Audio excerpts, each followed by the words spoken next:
बात गाजा की। गाजा में सीज फायर पर बनी सहमति, हमास और इजराइल डील के लिए राजी। पहले चरण के प्लान के लिए दोनों सहमत।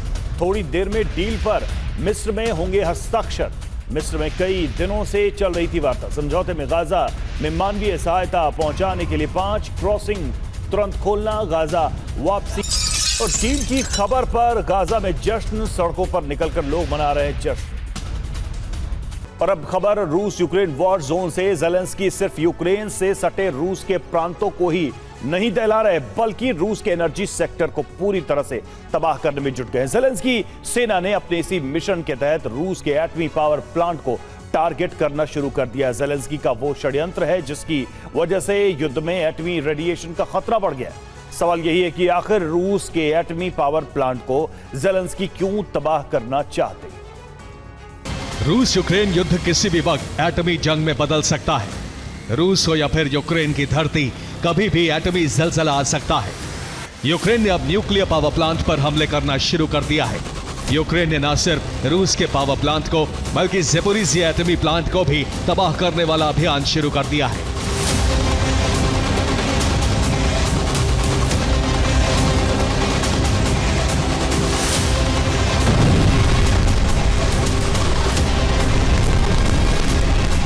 अमेरिका और नेटो की मदद से अब ज़ेलेंस्की ने खतरनाक षड्यंत्र पर काम करना शुरू कर दिया है।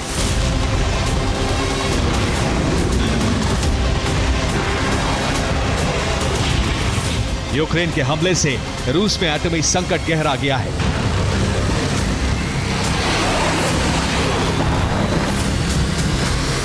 ज़ेलेंस्की सेना ने रूस के न्यूक्लियर पावर प्लांट पर पहली बार इतना बड़ा और सफल हमला कर दिया है।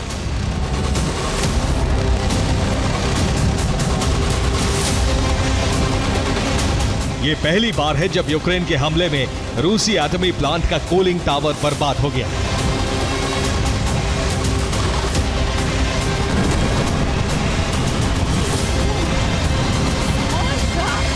यूक्रेन के इस विस्फोट से रूस में एटमी रेडिएशन का खतरा बढ़ गया है।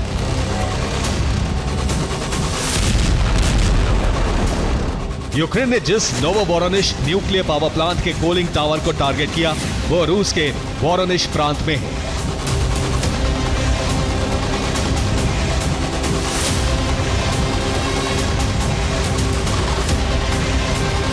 हैरानी की बात यह है कि रूस के एयर डिफेंस सिस्टम यूक्रेन के इस हमले को रोक नहीं पाए।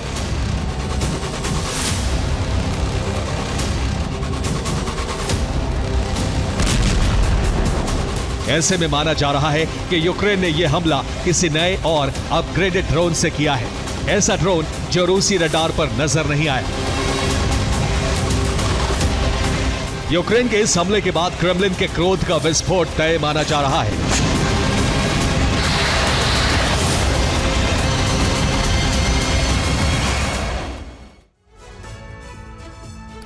तो यूक्रेन ने जिस नोवोरोनिश न्यूक्लियर पावर प्लांट पर ड्रोन हमला किया, वो रूस के वोरोनिश प्रांत में है। यूक्रेनी फोर्स का यह हमला पूरी तरह से सफल रहा। रूसी एयर डिफेंस सिस्टम इस बार पूरी तरह से नाकाम।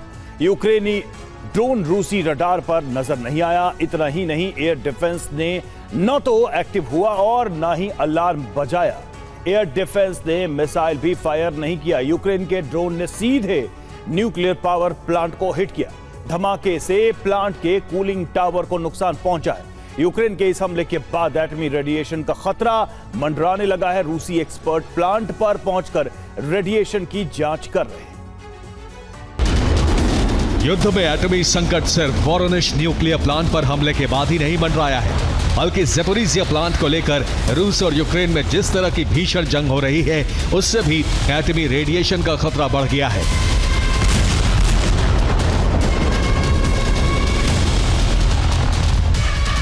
रूस ने ज़ेपोरिज़िया एटमी पावर प्लांट से यूक्रेन को होने वाली बिजली सप्लाई काट दी है। रूस ने 23 सितंबर को हमला कर उस लाइन को काट दिया जो यूक्रेनी पावर ग्रिड से जुड़ती है। तब से लेकर अब तक ज़ेपोरिज़िया पावर प्लांट से यूक्रेन को बिजली नहीं मिल रही है। इतना ही नहीं, रिपोर्ट के मुताबिक रूस ने ज़ेपोरिज़िया प्लांट की बिजली को रूसी पावर ग्रिड से जोड़ दिया है।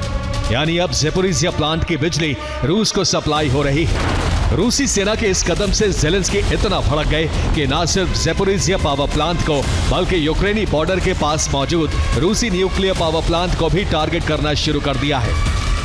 यूक्रेन के इन्हीं हमलों की वजह से युद्ध में एटमी खतरा बढ़ गया है।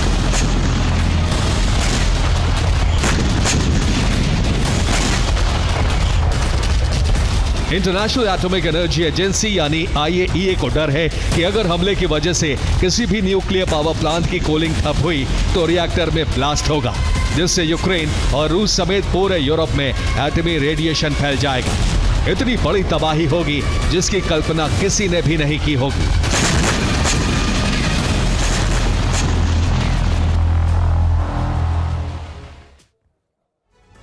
और ज़ेलेंस्की का NPP प्लान क्या है, जल्दी से इसे समझने की कोशिश करते हैं। NPP पर हमला कर ज़ेलेंस्की पुतिन को भड़काना चाहते हैं और पुतिन को भड़काकर यूरोप में बड़े हमले करवाना चाहते हैं ज़ेलेंस्की। रूस से गलती करवाकर ट्रंप को युद्ध में खींचने का प्रयास भी ये है ज़ेलेंस्की की तरफ से। और यूरोप में हमला हुआ तो अपनी सेना भेज सकता है नेटो। ज़ेलेंस्की नेटो को युद्ध में खींचकर हार को टालना चाहते हैं कि नेटो इस जंग में कैसे भी करके शामिल हो जाए। यूक्रेन सिर्फ न्यूक्लियर पावर प्लांट पर ही नहीं बल्कि रूस के कई अहम ठिकानों को भी दहला रहा है।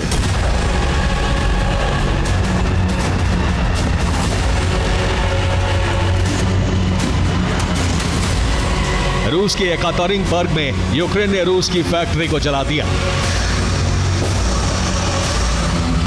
बेलगोरोद में यूक्रेनी ड्रोन हमले में रूस का पावर स्टेशन भस्म हो गया।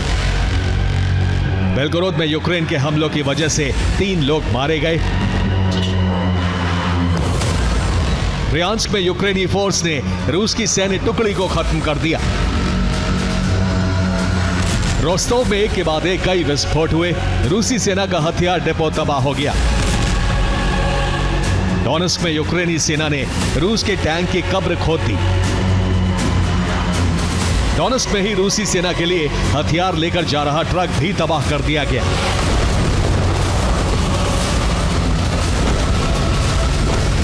यूक्रेन लगातार रूस के एनर्जी सेक्टर को टारगेट कर रहा है। इससे रूस में तेल उत्पादन की क्षमता कम हो गई है।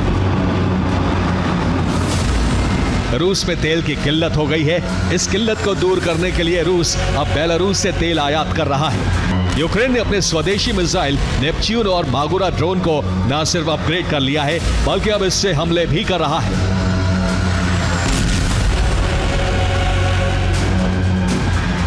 अब सवाल यही है कि यूक्रेन रूस में जिस तरह से हमले कर रहा है, जिस तरह ज़ेलेंस्की न्यूक्लियर पावर प्लांट को टारगेट कर रहे हैं, उसका परिणाम क्या होगा? क्या पुतिन इस षड्यंत्र का बदला एटमी विस्फोट कर लेंगे? ये वो सवाल है जिसका जवाब युद्ध के मैदान से बहुत जल्द मिल सकता है।